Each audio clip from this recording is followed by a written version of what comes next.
All right, good morning, everyone. Want to honor everyone's time, and I know we're going to be running right up on that 90-minute mark with the generative discussion ahead.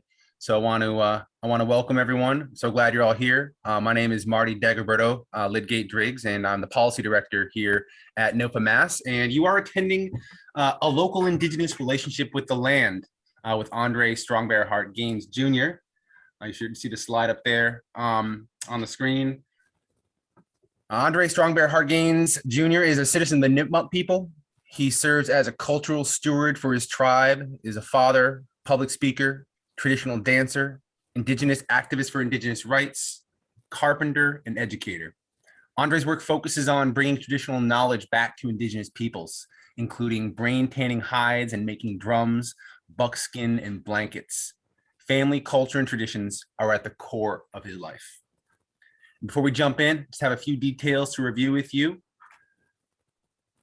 Let's see. All right. NOFA Mass is strengthening our commitment to racial equity and justice by examining whiteness and dismantling systems of white supremacy that are part of many dominant systems, including our agriculture and food systems. We want to honor the Indigenous land stewards who are the original occupants of the land that we're currently living, farming, and residing. And ask you to please use this link. We'll paste it in the chat as well, to find the area where you farm and live and identify the original steward of those lands. And lastly, we want to call on everyone, especially white allies and co-conspirators, to action on a few items to assist BIPOC-led organizations. Those actions are listed on this slide, and also there are 2 events taking place for Spanish speakers and for BIPOC members during the conference. So just a slide here on Zoom norms and etiquette. We're going to make every effort to get questions you have answered during the workshop. Please feel free to use the chat feature to comment or ask questions during the workshop, and we'll pose your questions to the presenter at the appropriate times in the session. You can also save it till the end, but we'll try to make time at the end for you to go off mute and ask your questions live. But so to speak, you simply click on the microphone icon at the bottom of your screen. But we're asking everyone to mute yourselves when you're not talking, and when you finish talking to limit background noise. Now, to save the chat, there's likely going to be a lot of great links and discussion and questions in there.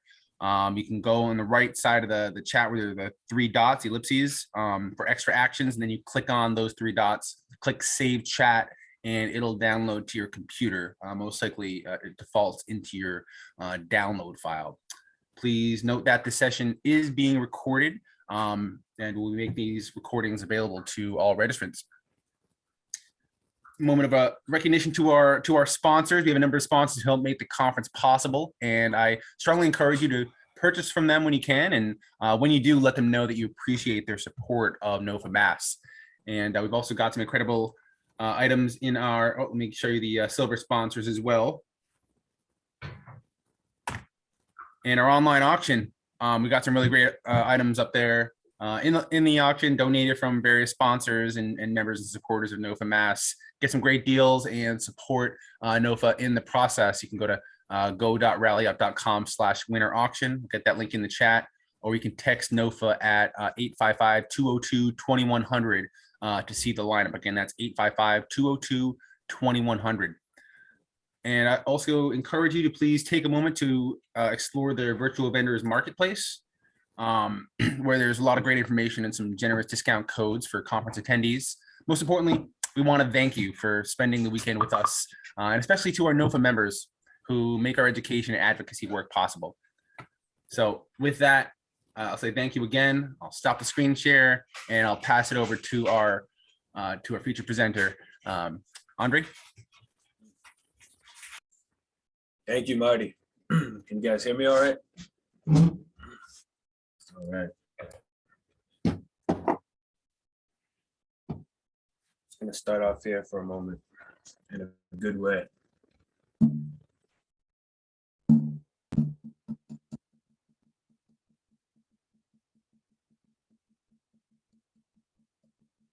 My water drum, by the way, let me zoom down a little bit for you guys here.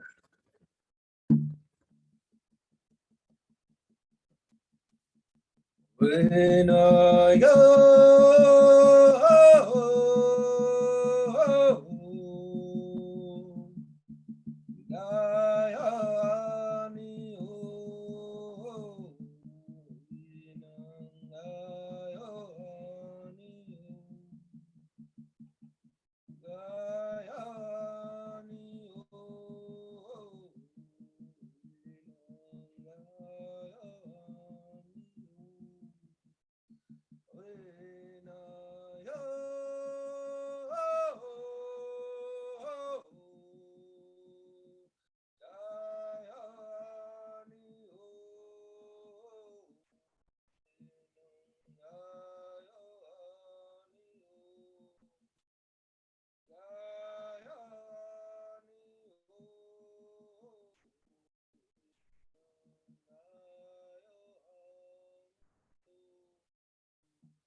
Motapo Wani.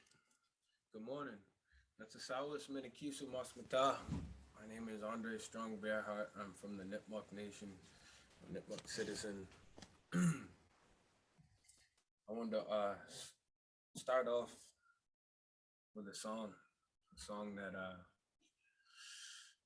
our people have sung here for thousands of years, you know, and welcome you in a good way, good energy. A lot of times people come into presence with each other with different agendas, different energies, different thought processes. And so it's always good when we come in front of each other to just kind of clear the air and get into a good place together before we can start to share in a good way, which really makes it difficult when we're online like this. But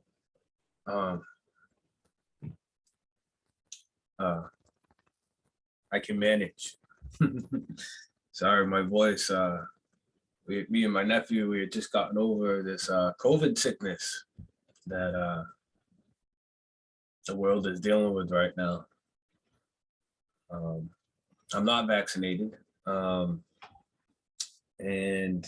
we believe in our plant medicines. And so with cedar and bear root and chaga, you know, after about 4 days of being really under the weather, you know, I thank Creator that we're healthy, and we're here today to be able to share some conversation and some dialogue about who I am and about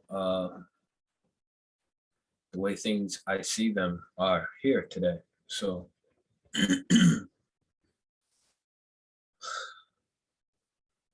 want to say mana too, Katabadamish Wani Musketu, you know, I want to give thanks for this good medicine. This I got some bear root still going in my cup right now, and I got this water drum sitting next to me that you know, I understand, you know, when we sing songs like this, it's not just to sing a song.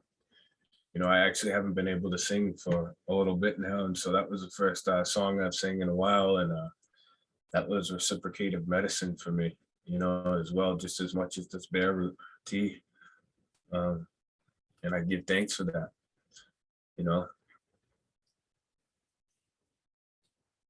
Today, I wanted to speak a little bit about what it's like being an Indigenous person in today's day and age, and create a dialogue,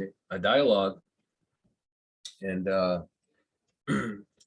and also give ways for people to be able to help ally and be able to stand next to the Indigenous folks who are still here after 400 or 500 years of assimilation and colonization. To be able to still be here is a testament to our resilience, you know. The boarding schools, the immunization, you know, it wasn't until 1978 that it was even legal for us to come on screen. It wasn't even legal for us to even speak our language like I just did, or sing a song like that, or even grow our hair like this until, you know, 1978, Religious Freedom Act. You know, I told you that today I wasn't vaccinated. I can't say that vaccinations aren't a good or a bad thing. I know that a lot of our people, even before COVID, didn't get vaccinated with a lot of different things. And so, I mean, I have mixed feelings about that. But what I do have is a relationship to the land and these plants in which I need to uphold.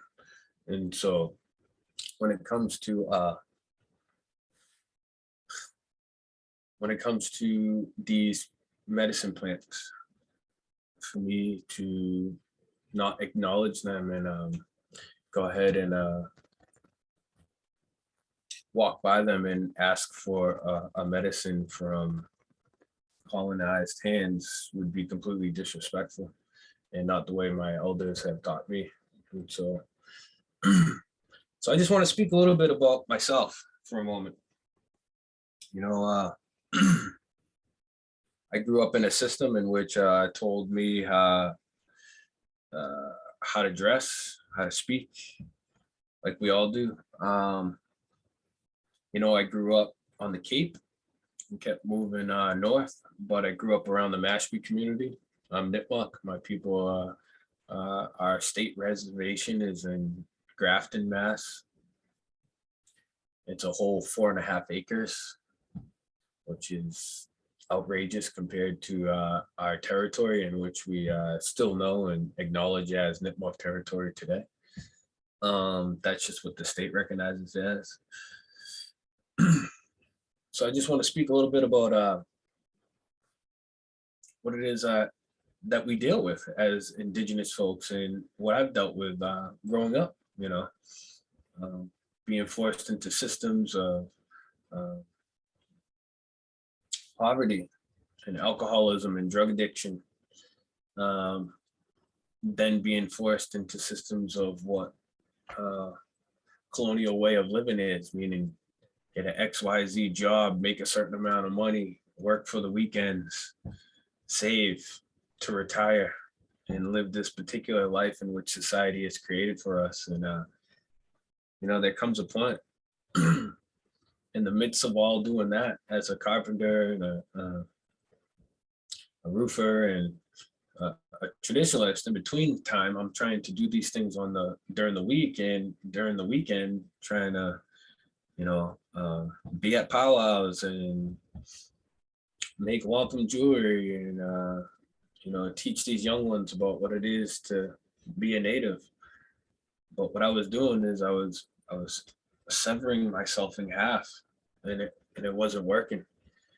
You know, it wasn't until really COVID hit that I was able to, you know, my job site had shut down. I was a union carpenter at that time, a journeyman, and our job site shut down. And for me, that was a blessing, because I was able to take that time and really acknowledge that what I do not want in life, what I do not want to be doing in life, what I was doing is creating gentrification through building these high rises in Boston and outside of Boston, and creating these safe rooms for Homeland Security. Like, until you build the safe rooms for Homeland Security, you don't even actually acknowledge, like, why am I doing this? Sure, they want to pay you big money, you know, be comfortable, just keep building these things, you know.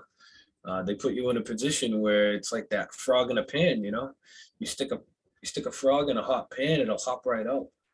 But they put you in that comfortable pot of water, you know, and then they turn the heat up slowly.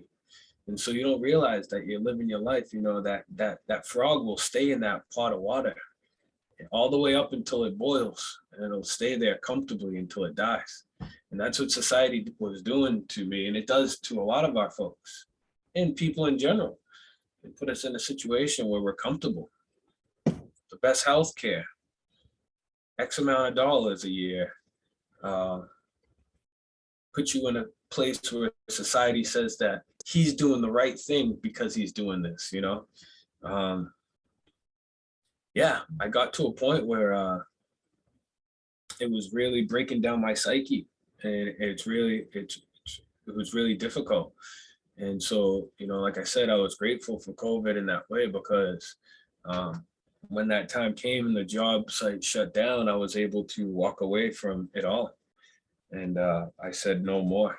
You know, I dedicated the rest of my life to doing this work, this traditional work, whether it be from, you know, teaching my brain tan workshops, or teaching these young ones about how to do traditional dances, and, you know, learning these songs, and teaching. It's all about teaching the next generation. And you know, if I don't have the time to do that because I'm working a 40 to 50 hour work week and trying to balance that on the weekend, then, you know, something's really wrong here, you know?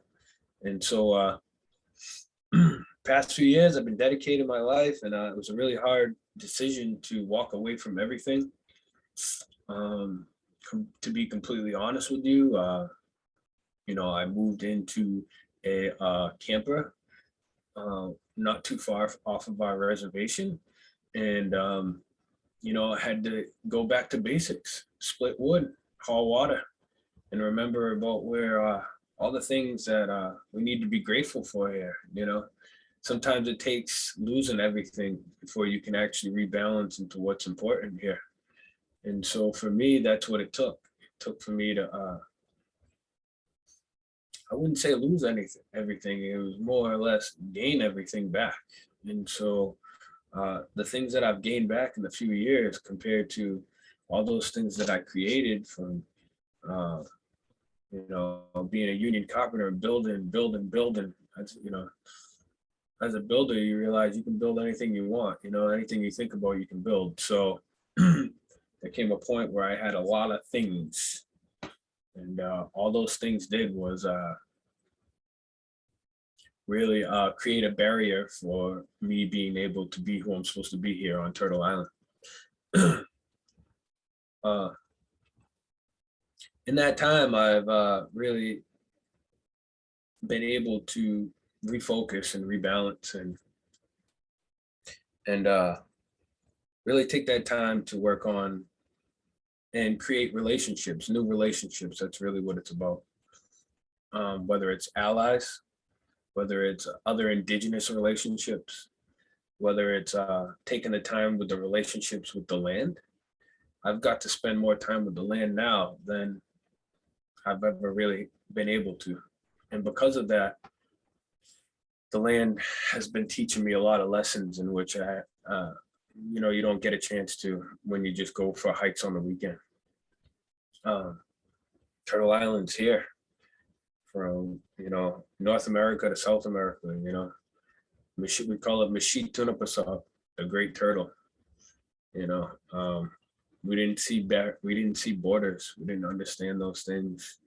We didn't have an idea of, you know, that's this state, that state. You know, we had territories, and we knew that we moved in a way to work together through tribal affiliations and sister tribes. You know, and as Nipmuc, we're Algonquin speaking people, and the way that we would have tied together a lot is through our language. We knew if people had the same type language, then these were our sister tribes, and we needed to work together in units to be able to move forward in our lives. And so the work that I do now, as I walked away from that other work, is revitalizing cultural practices. So our people have been involved in, you know, other Machoon burns and stuff like that. But me and my nephews, we just welcomed our tribe back to the first Machoon that's been burnt out in over 100 years. We did that here in Ashfield. I'm in Ashfield right now. I'm an artist in residence here for the Okateu Cultural Center, in which we helped build. You know, I led the team to build that, you know, so any of the work that I do carpentry wise now, it needs to be for a purpose. You know, like I can't break my body down anymore unless it's going to be for folks walking through those doors, or any time invested in anything that's going to be laborious needs to be purposeful. You know, it can't just be this redundant these buildings in which our people are not going to walk through, or people in like, you know. And so yeah, so from burning out our Machoons to dealing with DCR and our cedar swamps, and really trying to fix the health of our cedar swamps. This is a real issue of mine, to standing on front steps of the State House to change these flags. You know, I mean, the flag alone, you know, my dad lives in Worcester. You know, luckily they just recently started to hang up Nipmuc Nation flag in at the City Hall in Worcester. But, you know, and then right down at the train station, they have a Christopher Columbus statue standing up. So it's like, we're still got to get somewhere here. So, Yeah, some of the other things in which we're dealing with from a day-to-day basis is trying to help DCR understand our hunting and fishing and gathering rights. And so some of the things in which we're dealing with is teaching them about the particular cedar poles in which we need, about particularly clearing up some of these areas in which they state that they're protecting, where the way that these folks, DCR and state parks, think that protecting means not touching. These are like real conversations that I have with them, after, we tell them they got to open up the, let's say Douglas State Forest, if they lock up these areas, and we can't get in there, and they're terrible. The way that they protect it. They really think that protected means not touching. I mean, that has never made any sense for our people. We had controlled burns, we had clearing out. I've heard my elders speak that, our forest used to look groomed, because we always used the dead. We always cleared up, we had particular areas in which we would harvest particular things. And I mean, just drive through any, actually right now is a really good time too. You could drive through any area that's really wooded and look at all the dead that's laying in those woods and tell me how natural that looks. There's a real issue with folks thinking that they're protecting by not touching. And that's never been true. You got to get in there, you got to clear out, you got to be able to get that dead out so that new regrowth can happen. I know that we've already been dealing with a large amount of regrowth in general. I mean, because everything had been clear cut originally, and so that alone is a whole nother thing to think about, and all the invasives. And it's interesting when you look at the way that even poison ivy grows back. The earth has a way of saying like, stay away, because like when you clear out an area, some of the first things that grow back are things like poison ivy. And that's like almost a way of the earth keeping humans away, so you got to really acknowledge that, the earth is way smarter and way more effective than the way that which people are trying to protect and organize now, and so it's really important for me to be able to go from tribal communities to communities, teaching whatever I know, learning from them whatever they know, and coming together and being able to put this jigsaw puzzle back together in the way that they really tried disrupting it here. It's been 400 or 500 years, and and we're just now coming around the corner of like, realizing, land to be put back into Indigenous trust, being stewards of the proper territories. These so-called places just keep putting land back into state trusts. Why isn't it that they're reaching out to the local Indigenous population and saying, hey, we have this land that's up for auction or whatever it is that they, when folks cross over or a lot of people donate this land back, it goes back into state trust instead of indigenous trust, when we could really be making it work there. Like I was saying, a lot of our folks are put into cities. Assimilation has been a real doozy with our people. You got New Bedford, when you think of all the cities from Brockton, I got an elder who lives in Brockton, and it's really sad when you see what's going on out there. And we have people, our communities in Springfield and in Worcester, and the cities just got a way of really strangling people's spirits. And some people enjoy the city, and that's completely fine too. But when it comes to cultural preservation, when it comes to teaching these traditional ways, the city doesn't really give you a foothold to be able to teach. You're not able to walk through and look at the different medicines in which folks can remember, like, oh, hey, I can just pick this to get better. I can scrape that bark to fix this. I can take this time and use this whole plot of land to grow for this whole family over here, you know. And I think that the more that we get through these times of land back and land use agreements and ways in which we can all come together and really start to reorganize the way that land is used, then I really think that more people outside of the cities, more Indigenous folks can return home. And I think that that's a real issue right now, is that our folks don't have a place to return home to. The place is here. The problem is that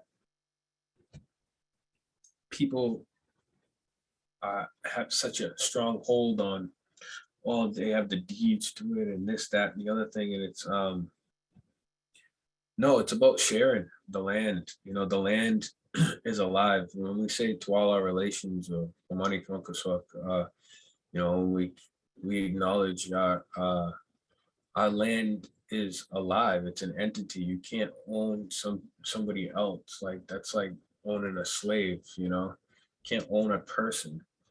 So in the same way we acknowledge the land like that, you can't own the land. And, you know, the land is our first mother. You know, the land gives us all the things we need to live. So you're telling me that you know, that'd be the same way in saying that you own your mother. I mean, when's the last time somebody said that they own their mother in a slave type of way of thinking? When we hear people speak about they own this land and this, that, and the other thing, these are the ways we think about it. You know, it's really quite like barbaric when we acknowledge people the way that they quote unquote own land. And so we're always happy when we're given the opportunity to sit down with folks and speak on in which ways we can help move forward, you know.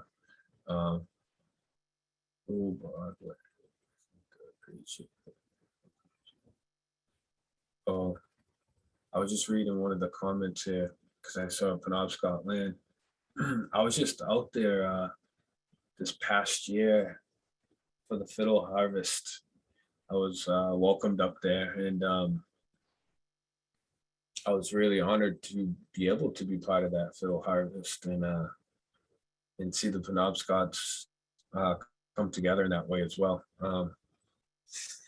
But these are the issues in which we're dealing with here. Our traditional harvests, being able to get into particular areas that we can still harvest.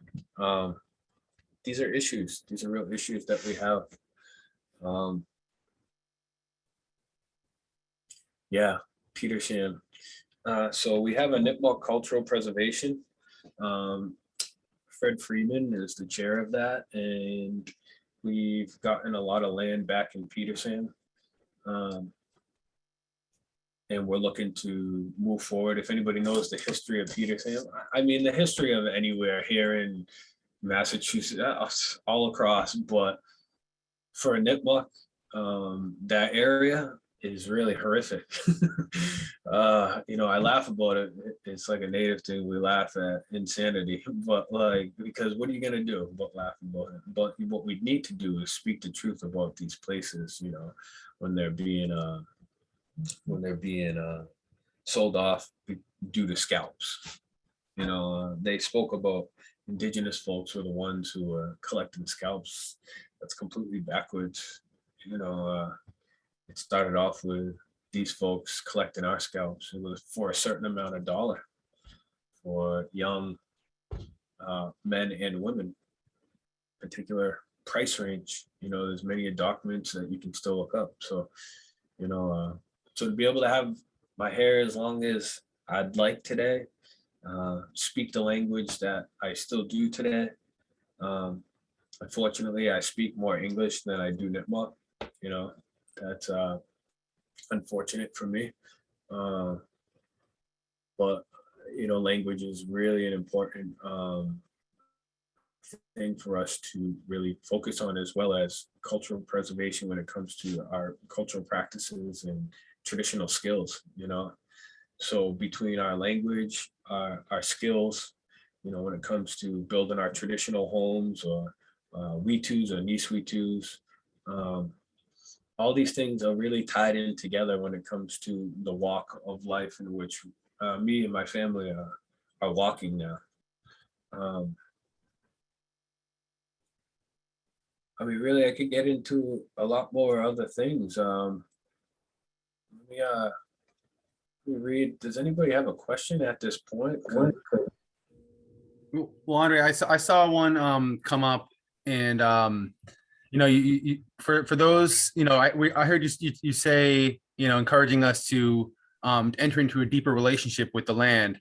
For those of us, wondering what that means, even, would you have any practical advice, or just a first step to even understand what that means, and what that path might look like for us? Yeah, absolutely. Thanks. That's a good prompt there, because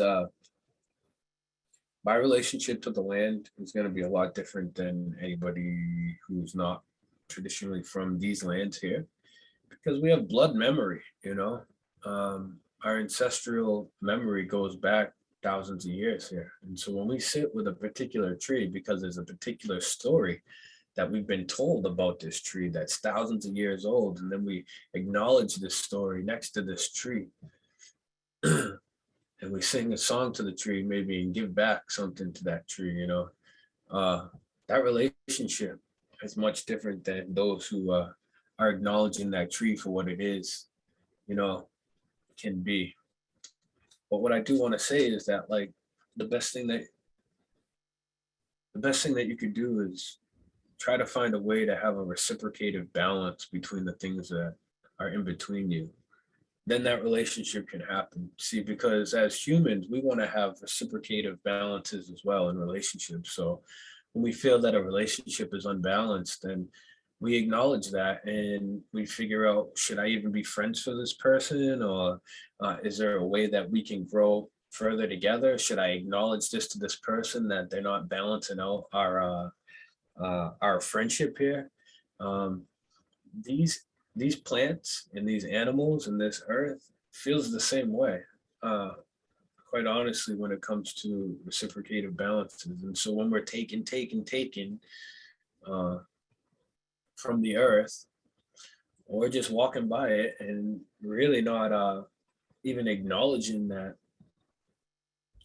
the only reason that we're alive is because this tree is alive, then until you can get to a place like that and really accept and find that good relationship between you and that tree, or that plant, that medicine plant, or this particular food that you just found, and realize that that's medicine for you, not this particular type food that is just going to fill you, fill your gut.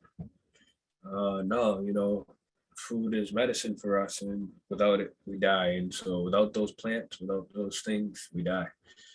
And so I think, I don't know if that helps when it comes to the relationship, that the way that at least my folks acknowledge when we walk by, a particular plant or blueberry bush, or think about all the different things that it gives to us, and in which ways that maybe I can give back to that tree or that bush. Thank you. Yeah. So what I hear is, it's really a matter of inquiry. It's I need to be constantly asking myself, how do I relate to this being, to this spot on the land? How is it giving to me, and how am I giving to this being? Is that the general approach that you're describing? Yeah, absolutely. Somebody just wrote here, I appreciate your reliance on plant medicine to heal yourself naturally. Could you describe more about what you did? Are you involved in teaching medicinal plant wisdom? Yeah, when it comes to involved in teaching, definitely the young. I don't call myself a teacher per se. This is just something that we're supposed to do here. We're supposed to, what we've learned, teach the young, so that they can teach the next. So the 7 generations before me taught anything that I know, and then I need to teach them. When we're walking by these cherry trees, or when we're walking by these different vines, or these river lilies, and all these different types of medicine plants that, they'll speak to you. they'll speak to you too. That's the problem too, is that society is, we're very busy, you know? The question is how much time do people spend in these places and spaces for these plants to be able to reveal and show the true nature of what they want to give you. You know what I mean? When it comes to this, those medicines that we took, we have a different acknowledgement too, or I can only speak for myself when it comes to that cedar tea, and when it comes to that bear root, um, when it comes to that chaga, we want to give thanks to those things. Like those are the things that I took in for COVID because that's what I've learned. That's what I've taught. I mean, that's what has been taught to me, that these things, these symptoms, these things are going to help you. So take them, but you can't just take them in which, like a doctor described you this thing, you know, like people take things redundantly. They're like, oh, I'll take this because that's what they said. No, when we take a medicine like this, uh, sometimes it sounds crazy, but I mean, it's having a relationship with that medicine, you know, it's giving thanks for that medicine and giving energy back to that, because any plant's gonna do what it does, but like the more praise you give it, you know, the more it acknowledges you back, you know. And so, you know, everything is energy, you know. And so when you give something a good amount of energy, it wants to give you that same good amount back. So, you know, we don't just take things unwillingly or unknowingly about giving energy reciprocated back to it, you know. If that helps answer that question. Thank you for that. I know I was curious myself. We got one a big question here that I'm sure is fertile ground for discussion, which is what is the best way to be an ally? Mm, yeah, that's a good one. There's lots of ways. I think first you need to ask within yourself. Um, the question is, what do you have? You know what I'm saying? People think that they have a lot of things here in this world, but for me, all I realize is that all I have is my flesh and my hair. You know, that's all I really have here on this earth. You know, how can I say that I have anything more without acknowledging that anybody around me can have that too? So a lot of times people get into this space of, well, I have this X, Y, Z. And it's like, well, the greatest way you can be an ally is to share that with the Indigenous community around you, you know. And which ways can you share it? Which ways are you going to dedicate yourself to really creating either a land use agreement or a complete land back rule, so that these Indigenous folks can come from out of these cities and become who they're supposed to be here in their own territories, you know. And so, but there's lots of ways. We have lots of foundations too, you know, the Okateu Cultural Center. You can donate to that. You can donate to the Nipmuc Cultural Preservation Incorporated. You know, we're still raising money to build our traditional, to build our center, and then start to build, you know, our home site. You know, we need to build some wheat tubes and, you know, cook sites, and we're going to be doing a big machine burn over there. And so there's lots of ways that you can help us, in which we're already trying to move forward, help either acknowledge that and help fund it, or at least push out that information to those who could possibly fund it. Thank you for putting those links on the side there. There are some ways right there. But mainly, you know, just welcoming people back to the land, and sharing a meal, like being a decent person. Like, hey, just you guys, you and whoever want to come over, let's like have a feast together. I know in the time of COVID, it can be a risky thing for folks, but maybe there's ways around it as well. I mean, with taking a test, making sure people are negative, and then still getting together. There's ways around it. We can't say that COVID's going to stop everything. We've had many other pandemics. This isn't the first. Before the settlers even came over here, the Massachusetts tribe and those coastal tribes right there really got hit with some sickness even before even settlers came here. And then when settlers came here, it was just as worse, you know, with the smallpox, measles. You know, 2/3 of our communities were being wiped out. And so, you know, people really aren't seeing a pandemic the way that we saw it some years ago.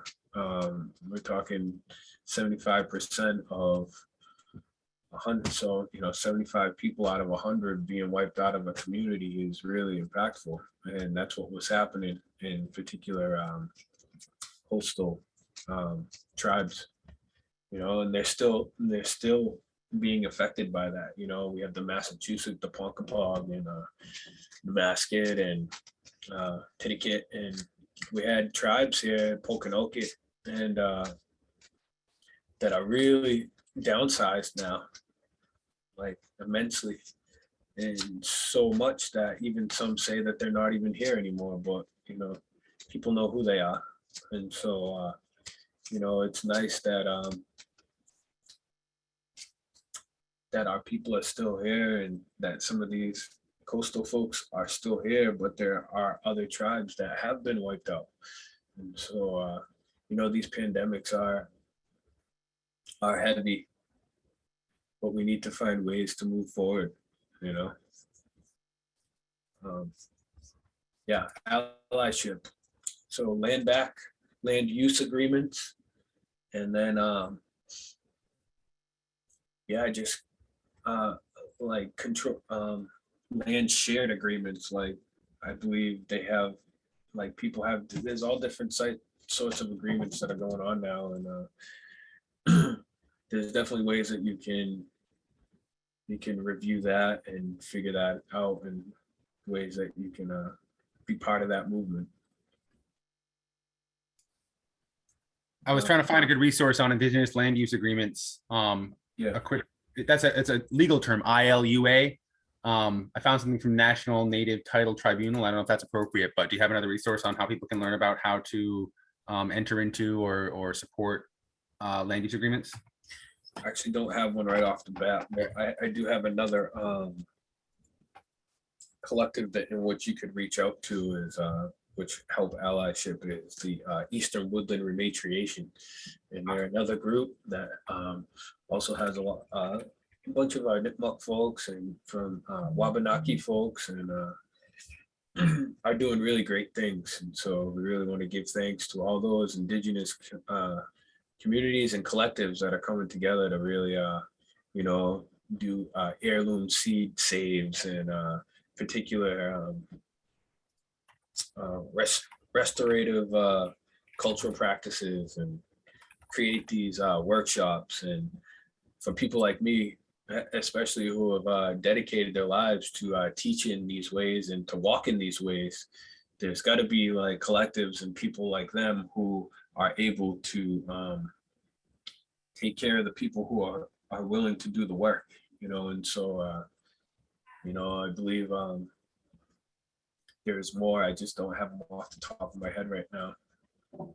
But within Nipmuc communities, there's a few right there. Great. Thank you for that. I pasted in a cultural survival blog piece on the Eastern Woodland Remediation Project. Definitely want to check that out. Nice. Got a good question coming in here. And yeah, shout out to the Remediation Project.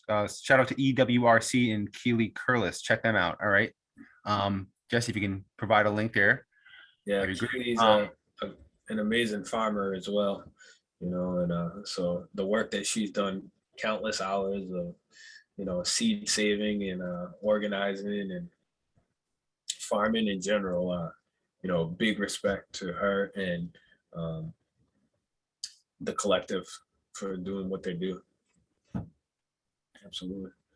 We got a question here coming from Jay Miller. I spent a good deal of time in the area of voting rights.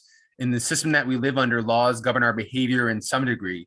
our behavior to some degree. As a trained lawyer, I found myself in this area of life. Do you personally and culturally see U.S. laws as tools that can be used for the good of natives? Ooh.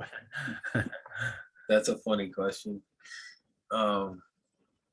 Yeah, I think that it can. I think that there's a person for everything. As a cultural preservationist and cultural steward, um, yeah, I deal with particular laws, especially treaty laws. I think indigenous laws people need to really be able to digest, because when it comes to our hunting and fishing rights, we have rights, that a lot of folks don't even realize that we have, and so when it comes to getting into these places and being into private properties, being able to hunt and gather and search out certain medicines, then yeah, absolutely, these laws are really going to help you. When it comes to voting for things like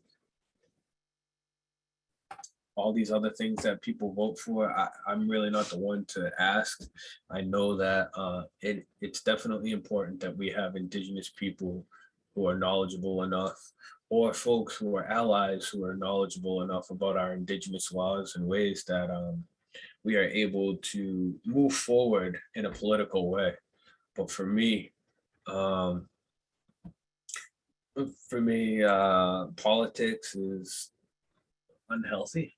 So I try to stay in the woods and be taught by all the ways of the earth, because I think that those laws are the greatest laws, rather than the laws that man made that now we have to try to reorganize because it's so dysfunctional.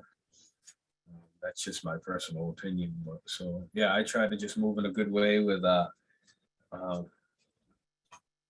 the laws in which the earth say to be true. That I know that when you touch fire, it burns you. Water absolutely can drown you. Or hurricanes are real. So I think there's no greater laws than the earth's laws. That's just my personal opinion. But those who are doing that work and digging through all of those treaties and different constitutional rights, thank you for that, because I know that somebody has to do that. All right. Got a nice comment here. Riley says, I wanted to acknowledge and thank you for all the personal experience. You shared a lot of painful things, but also joyful. Your smile when you talked about the river lilies was so bright. Can you share more about your relations to the river lily? Oh, I just had a memory when I was talking about it. That's why it was this past season when it was warm out still. Just that day, every I think everything gives you a particular memory, just like smells can give you a certain memory. Hearing a song can spark a memory. That river lily that I ate that day sparked that memory right now when we were just talking about it. And it was just an important one for me. Who I was with that day and what I was doing that day. Um, as a Nipmuc, we're freshwater people, so being on the river is number one. Always good for us, and they always spark different memories, and they're metaphoric. Moving life down the rivers and all the medicines that are around the rivers, and also the ones that maybe you can't even eat anymore. So then this can actually spark some other memories. So this past year, I was at the Blackstone River, and it's so polluted. It's horrible.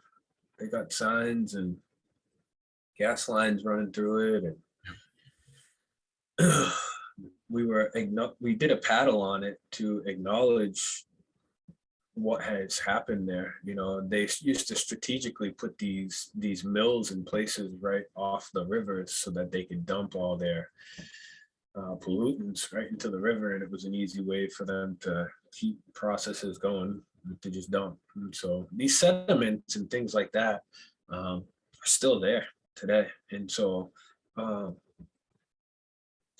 we still go to these places and try to put up some songs and paddle and put up some prayers and just hope for these rivers to get healthy again, and even get into allyship with folks from DCR and other folks who are either able to, they have different ways of clearing up these sediments and things like that. I'm not an expert on that, but I know that there are ways of cleaning up these rivers. And so this is another thing that I'm actually interested in. But like I said, there's somebody for everything, and you can only do so much. You know, you can't focus on the ground and the ceiling at the same time. And if you do, you get a headache, you know, your eyes get twisted. So you need to take time to be able to focus on one thing at a time and hone it, and then move on to the next thing, you know. And so for me, it's really just being in these woods and working with our traditional materials and showing these young that, you know, it's really important to keep these traditional skills alive, because for so many years, it just was not happening within our communities. And so being able to build a Witu or an arbor, or, you know, put together a particular fire site so that we can spend the time to acknowledge these ways that we did traditionally is really important to me. And so I can only focus on so much at a time, you know. Only so much time. Well, all right, we got another potentially big one here. And I'll just read it as is written here with the current words. From your perspective, what are your thoughts and opinions about non-Aboriginal peoples growing Aboriginal sacred plants? If there is a profit on these plants, what are your thoughts on the money being given to First Nations? And the follow-up there is, from your standpoint, would this still be cultural appropriation?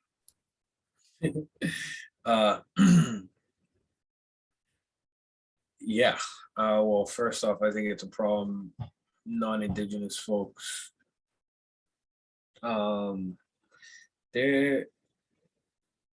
Here's the thing, that word Indigenous too gets really confusing for people, because everybody's Indigenous to somewhere, you know. And so if we're talking about natives from particular territories, so if we're talking about Aboriginals from a particular place, it gets really confusing. It depends on what we're talking about here. So I can say this. It's become really trendy for like folks to to sage, they say sage, to smudge, you know, like their house, and to have sage, and, you know, it's become, you know, like part of like yoga practices and all these different things. And it's really sad also, because like until you travel, see, like white sage didn't grow here. And so that's a whole nother teaching about what we used here that I'm not going to get into. But, you know, yeah, like things like white sage, if people are growing that like indoors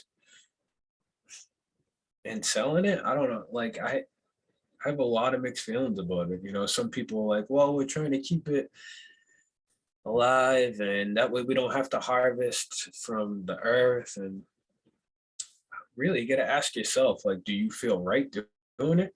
You know, if you do, maybe you should. But, you know, for me to judge another person like that is not right. So, but I can say that whenever I have like sage or something like that, I like to trade with my people from the Midwest, you know, some things that I have here. And just like we did traditionally, we traded in those ways, and it's in a good way. Things that we have here, they don't have there, and vice versa.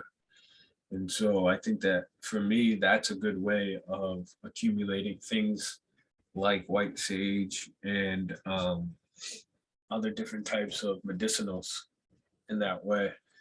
Do I think that it's cultural appropriation? Is that what non-Aboriginal people grow in Aboriginal sacred plants? I mean, that question alone, like non-Aboriginal people growing Aboriginal sacred plants. I mean, I think the question itself kind of answers itself. It's like, it's not right. Like, I would say, well, what are your sacred plants? That's what I would say. Like, I had an elder tell me, like, whether you come from Ireland and you have Celtic traditions, whether you come from wherever else in the world, you have a tradition, you're indigenous to that. And you have traditional plants, you have traditional teachings, you have traditional songs, you have traditional ways. And you believe me, your elders and your ancestors are waiting for you to learn those things as well. So for you to be here trying to grow things that our traditional ancestors grow, I would say is a waste of time. I would say take the time to learn about where your ancestors come from and the things that you grew, because you have blood memory to those things and they're waiting for you, you know? I think that would be the best way that I can put that, if that makes sense. Thank you for that. I think that's, I mean, I wrote it again in the chat just so people underscore it, but everyone is indigenous to somewhere. And I think that's a really important take home to examine for our own lives. So thank you for that. All right, let's see what we got. And also thank you for mentioning the Blackstone River there. I grew up in Blackstone proper. That's my home bioregion there. And I went swimming in it once. And my mom's like, "What are you nuts?" So, Yeah. all right. So we got a question here from Azim. I'm half Black and half Native. My family was chased away from the land where my native ties are. I carry some tradition and wisdom. I was taught some of the plant and stone medicine. Out of curiosity, what are your thoughts about those of us who have been misplaced from our traditional ways and people as far as moving forward? Well, it's always about communities and about elders and being able to sit with elders and listen to what they have to say. And after that, being able to sit with the young ones and teaching them about what you heard. And so what I have to say to that is, I'm not sure what you mean by chased away from the land. The native ties are, if we're talking about like colonization chased away. I think that we've gotten to a place now where people are able to go back into those spaces and create good mends. And, you know, it's always good to be able to bring an offering. You know, our folks, you know, also, you know, when it came to, you know, wampum or food offerings or traditional seeds or any sort of gift. I mean, I think that if you were to get back into, I would say, if you know where your family was chased out of that traditional land, I would say to put together an offering, go back to that place and find the elders there and sit down with them and give them those offerings and ask them about, you know, teachings, if they're willing to teach you, and to take the time to be able to learn what you need to learn there.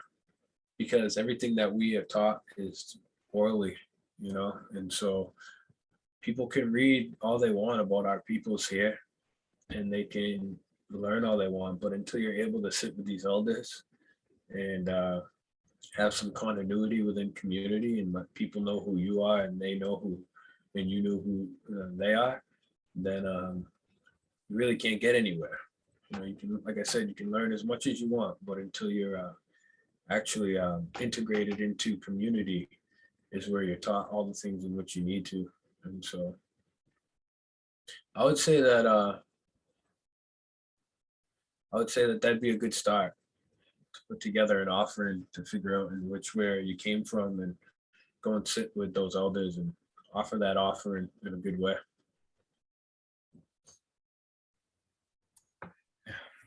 Thank you for that.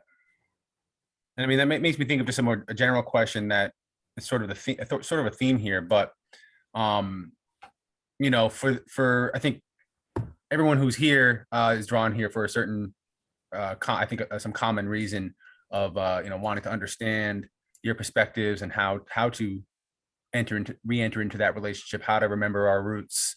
And I know that for folks coming from, you know, European descent who are trying to do things in the right way, we understand that we need to be cautious and we don't want to make missteps, and we we might even feel paralyzed because we don't want to say the wrong things, use the wrong words, or be accused of cultural appropriation. And it can feel like we don't have many avenues to reconnect, to find our own roots, to enter into a deeper relationship with the land in a good way. I haven't read Braiding Sweetgrass yet, but I know my partner keeps trying to get me to read it, and a lot of folks around me talk about that book as a real eye opener in this regard. I don't know if you can recommend any other resources or just ways for folks, especially coming from European descent or non-native to this continent, to navigate that if they have it in their heart, and they want to avoid missteps and do things in the right way. Yeah. Well, first I want to say my cousin Larry Spotted Girl Man is an author, and he has a book written called The Morning Road to Thanksgiving. And this would be a really good, I don't know if we can get a link in there, but this would be a good book for you to kind of understand, because every year after year, people keep celebrating this Thanksgiving thing that they talk about. And I mean, clearly we had a Nakomo, we had a gathering at that time, and we had our harvest, but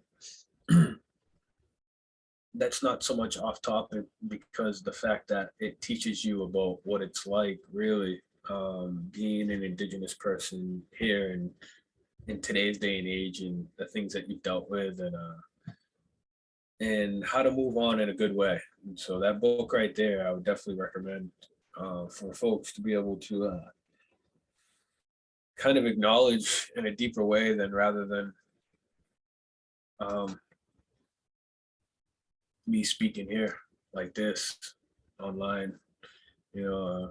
Honestly, I think this whole online forum, it makes it very difficult anyways to be able to share in a good way, because normally you want to be in front of people and feel each other's energies, and look at each other in the eyes, and be able to sing these songs in a good way in front of each other, so that we can grow together. So, but I know that book right there is powerful, and I definitely recommend it for those who are curious in ways in which maybe they want to help figure out to who they are, because it speaks about that journey of finding out who you are here. And so even though it's a journey of an Indigenous person, you might be able to reflect it in your life as your journey, and whatever other Indigenous, whatever, like I said, you're Indigenous to, and maybe the walk that you might start to take.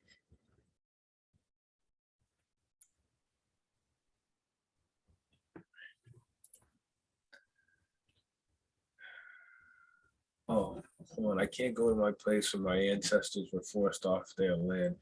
So now I'm here. I have to relate to being here. Mm-hmm. I think I'd want to elaborate on that question. I mean, on that statement. Can somebody speak more on that? I'm not seeing that. Oh, it says Janet S. It might be a direct message that just you're seeing. I'm not seeing it. So okay. Oh, it is. Yes, it is a direct message. I'm always so concerned about being misinterpreted. But yeah, I mean, my ancestors were forced off their land, right, in Scotland, and then went to Canada, and then came here, and so I'm not going back to Scotland. In fact, similar, at some point I realized, yes, I'm Indigenous to somewhere, and the culture of Scotland, whatever that was nothing ever, anything I ever understood. I was just American, right? Just growing up here, and all that culture was just completely lost, and not, it was just lost. And also I'm half Polish, and I don't know if you know this, but Poles were extremely discriminated against where I was growing up here. I mean, I heard Polish jokes my whole life, that Polish people are stupid and all this kind of stuff. So there's no, I think that once somebody is just displaced to here at some point, I think what's respectful for me to do is to be respectful of being here as opposed to not. And so, so one of the things that I think about is that the values of Indigenous culture here are valuable to people, and that in that non-Indigenous to here people, I would hope that we're not excluded from those values of Indigenous cultures here. You know, like, meaning I can't do anything about my background. There's nothing I can do about that. Yeah. So here I am. So I'm here, you know, so I'm not going back to Scotland. I wouldn't know where to go. I don't know anything about it. So I'm just saying that, you know, it's not, No, I think I completely understand. it's not my personal responsibility, you know, that my grandparents all immigrated to here. So anyway, that's all. So that's what I think about. You know, I don't like white culture. I'm female, so I can just tell you that being female, like the whole gender thing is just, you know, I think makes every female as oppressed as but being on the planet. I experience it every single day. So that's all. So I really do think about this a lot. And you know, I think that white culture needs to learn how to be so much more respectful of nature. Right? That's what I think. We all need to do that. We all need that. Thanks, Janet. Yeah, everybody does. So that's my feeling. So that's how I'm always feeling. It's like, I can't go back to Scotland. I can't do anything about the fact of what my parents did, but that doesn't mean I love white culture, because I really don't. So I think a lot of us don't. I mean, I guess I should say this to you. I think a lot of people are really suffering from white culture. Yeah, of course. And all white people, we're all suffering from it. It's not good what's going on. Well, I'd have to say, welcome. I'm afraid I'm saying the wrong thing to you. For the You're gonna yell past at me. 400 or 500 years. No, but on a real sense, yeah, of course, you know, and it's what you're feeling is a smidgen of what our folks have dealt with. And I can only imagine, because I've only read about what my grandparents left in Scotland. I've only read about it. They didn't tell me stories. You know, I didn't hear any stories about what happened to them. It's pretty bad what happened to them when they came here, and they were running away and trying to escape all that background. But when I did go to Wales one time, so I had to go there because I was in school, I felt it. You know, I got there and I felt it. I just could feel it, because, you know, these people all had their land taken away too. I was there, I could just feel the sadness, I could feel the grief, I could feel the unfairness of it all. And I was shocked by it, that I could feel it so strongly. So yes, I sort of get it, but anyway, I sort of get it. But, you know, one of the things I'm really sensitive about is the Thanksgiving thing, for sure. I just feel like it's just, so what I'm really grateful for is more speaking, more Indigenous speaking up, more talking about it, more coming forward. I really appreciate it. Thanks, Janet. You made me talk. I didn't want to. yeah, you. thanks for that. I think to add on to what you were saying is that no, we don't think that people shouldn't acknowledge Indigenous ways here if, like, you aren't Indigenous to here. I think that it's important that we our people traditionally, like, laid a map out, you know, like the way we did things here, it should have just been, if it was gonna, you know, where we're at today, if we were to just kind of acknowledge the way we used to do things and be able to start to move things in that way all together, then we could make some real groundbreaking movements here, you know. And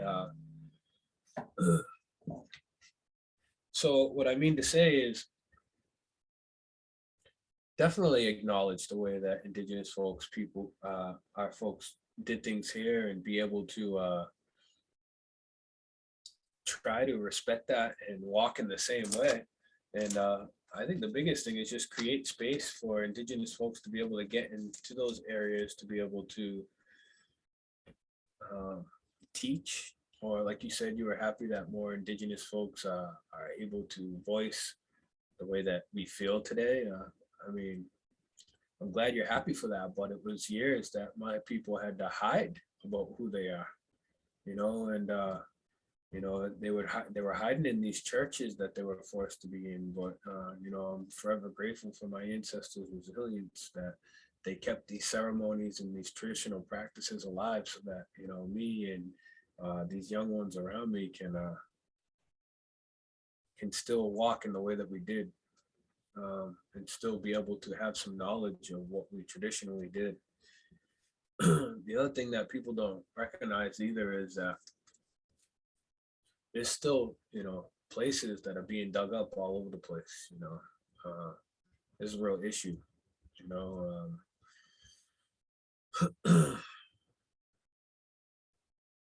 You know, you gotta ask yourself, when's the last time you've buried any of your ancestors, or when's the last time you've had to go in front of, you know, these spaces in which,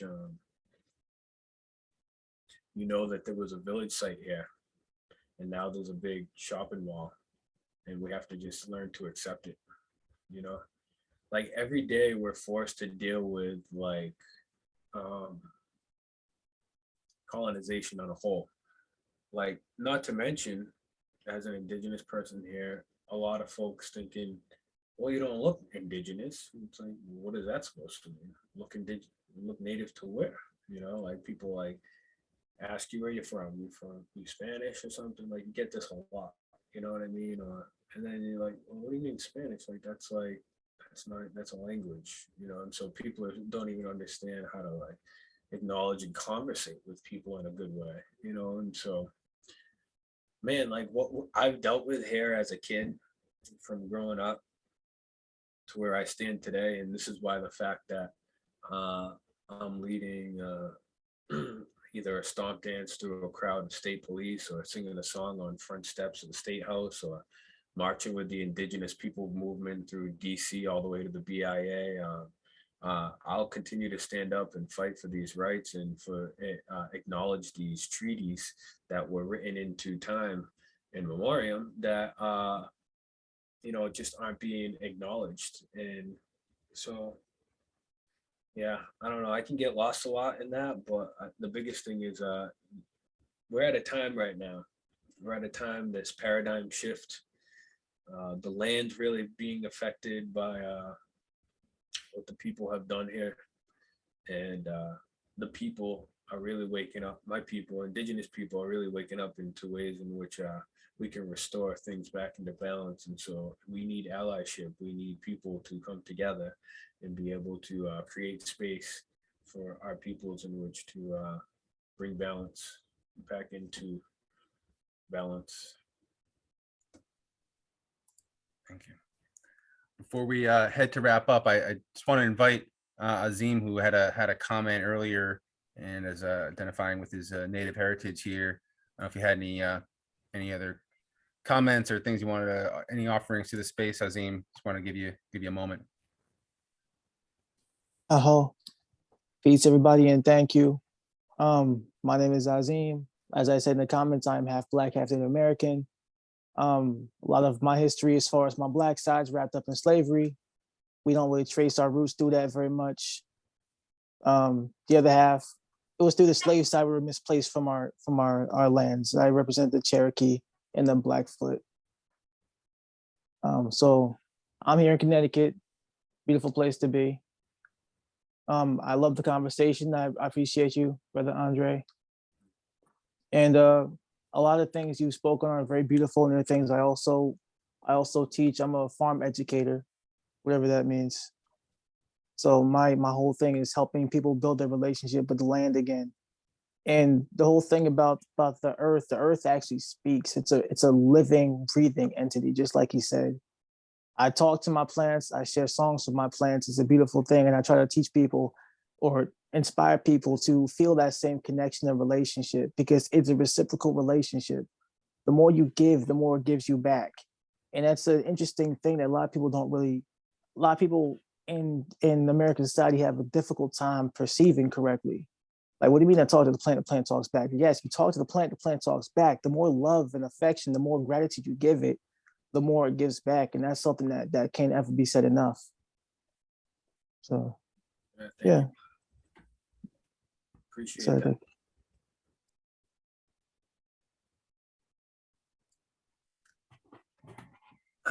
Well, Andre, thank you very much for that offering, Andre. I don't know if you if that resonates with anything in you that you want to respond and sort of move us towards some closing thoughts here.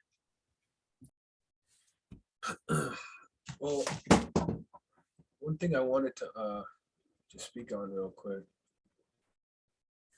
is also how our rights change from state to state. This is a real issue that we deal with too when it comes to hunting, fishing, and gathering. So we understand that our territories, like a Nipmuc territory, can stretch into 3 different states. And so this creates problems for us when it comes to being able to hunt and gather, because each state creates its own rules and regulations for hunting, for different seasonal events. And so I think somebody else was speaking about what are ways in which you can ally. And it's getting into these state legislative conversations, about ways that Indigenous folks should be able to roam freely, more or less say, when it comes to from state to state, because I might be, as a Massachusetts resident, I might be able to legally fall into some state regulations when it comes to hunting, but if I cross border with something, then it might be an issue. And so I think the biggest thing is getting states on board as well. And that's why I think it is important when somebody asked me earlier about, legislation and politics, but there's people for that. And so for me, it's just important for me to be in the field and being taught these universal laws. But like I said, I want to give thanks to those who are fighting that fight of, changing laws and creating different ways, including healthcare. I mean, it's an issue for me as an Indigenous person here. We're supposed to, when they wrote these treaties and they were filing off this land, they said that they were going to quote unquote take care of us, meaning give you, health care and let you go to school for free and all these things. And people ask you these questions, like, well, that would be nice. I don't know. That doesn't happen for me. I'm still fighting, trying to get health care at the moment. Now, do I want it to go into a regular hospital? Absolutely not. But do I want it to go to a naturopath or somebody like a Dr. Just Cree or somebody that actually cares about plant medicine and like that? Absolutely. And so, but these are the issues too. I mean, somebody just in Penobscot territory, they just put a clause in that Religious Freedom Act that, Native Americans, we didn't have to be vaccinated with anything some time ago. And so now they've put that clause in, and the Indigenous folks in, say, Maine were allowed to go to schools. They had like a scholarship for it, for in Penobscots, that they could go to school for free. But now they've put this clause in. So besides being able to live in their territory and go to school for free, they're actually not even allowed to be in school without being vaccinated. And so they've completely taken away their Religious Freedom Act, which they put into play in 1978. And now we're telling them that you can't even go to school. Never mind us pay you to never mind us paying for you to go to school. You're not even allowed to be in school unless you've taken what we want you to. And I'm not fighting that against COVID. Like, I just had COVID. I know it's real. I know it's important to acknowledge the sickness for what it is. But what I'm saying is that they're taking away freedoms in which they've just put into place since '78. You know, and so we really need to take a look at who's controlling what systems, and it's a scary, serious issue. You know, there's Indigenous folks in their own territory that aren't legally allowed to go to school now because of their religious freedoms. You know, because of what they believe. They believe that they don't have that.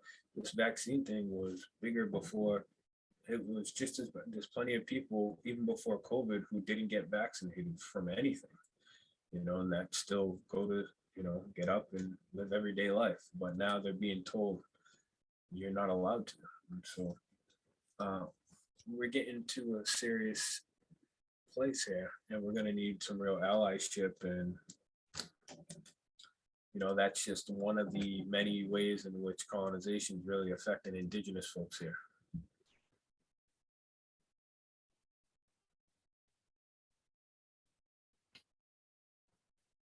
I don't know if you got anything else, Marty.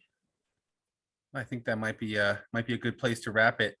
We're coming up on the end of our time, and it's been covered a lot of ground here. I really want to thank you, Andre, for you know, sharing your thoughts and your wisdom. And I know I have a lot to think about.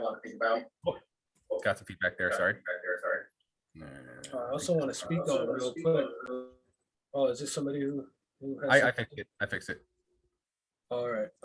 You know, another allyship is you know, like Global Village. You know, they're another one who have really you know, welcomed Nipmuc folks back into you know, some shared space that they have as well. And you know, I want to give thanks to people like Global Village and people like Double Edge Theater who are really you know, creating space for Indigenous folks to be able to be who they are here, you know, and right the wrongs in which society has written, you know. And so I just wanted to say that. I just wanted to say thank you for those who are fighting that fight about righting the wrongs of the way that colonization has written. Thank you. Thank you. Before we wrap up, just a couple quick announcements. We do have, you know, really short feedback loops help us improve this conference. And now is a really great time to provide that feedback. I'm going to paste a link to our quick online evaluation. If you can get to that now, it'd be really appreciated. Help us improve this conference. We also have the vendor marketplace. Please support our vendors who are supporting and making this conference possible. They're providing generous discount codes and valuable information from our vendors there. And then of course the auction's still going on. We've got some incredible items there. Get some great deals and support the organization and this conference in the process. We got access to the Soil Food Web Foundation courses, a pallet of organic soil delivered from coast of Maine, seed company gift cards, oysters, cheese, books, and so much more. And those proceeds support our year-round programming and advocacy work. So if you're able to, please bid generously. And then the winter conference runs till 5:30 today, and then tomorrow 11 to 5:30. And all sessions are listed in the program book, and recordings will be available on our YouTube playlist starting on Monday. So you can find all our presenters' contact information in the program book. Make sure to grab those links. And again, thank you, Andre, for the presentation, and all of you for attending and contributing to this workshop. I very much hope we're doing this in person next time. I know I'm hungry for it, and very much look forward to when that happens. I'll we can leave this room open for another few minutes if folks wanna hang out. But thank you again, and I'll just check the chat here. Andre, thank you. Andre put his email right there in the chat, direct contact there. Thank you again. Go ahead and stop the recording. Thank you.